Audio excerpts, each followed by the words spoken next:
तुम्हें लगता है कि प्रॉब्लम ये है कि तुम डिसिप्लिन नहीं हो, बट एक्चुअल प्रॉब्लम ये है कि तुम्हारा दिमाग हाईजैक हो चुका है और तुम्हें इस बात का पता भी नहीं। अब ऐसा मैं इसलिए बोल रहा हूँ क्योंकि जब भी हम कोई काम स्टार्ट करते हैं तो हमारा दिमाग हमसे पूछता है क्या मुझे इसमें इंस्टेंट रिवॉर्ड मिलेगा, और अगर आंसर हुआ नो तो बस उस काम में इंटरेस्ट खत्म। और यहीं से प्रॉब्लम स्टार्ट होती है। मान लो तुमने कोई काम स्टार्ट किया और अगले ही 5-10 मिनट में तुम्हें बोर्डम फील हुआ, तो तुम उठाते हो अपना फोन और शुरू करते हो रील स्क्रॉल करना, और उस मोमेंट पर तुमने डिसीजन लिया लॉन्ग टर्म ग्रोथ के ऊपर शॉर्ट टर्म प्लेजर।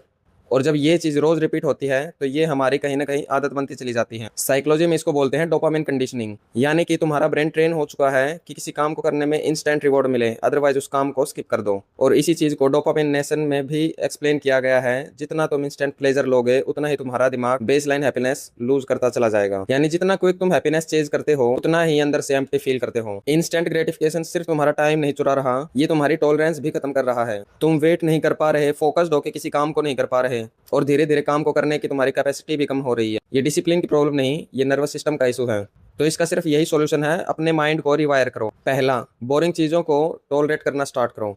दूसरा, डिले को प्रैक्टिस करो। और तीसरा, डिस्कम्फर्ट को अवॉइड मत करो, क्योंकि ग्रोथ बोरिंग होती है, रिपीटेड होती है और स्लो होती है।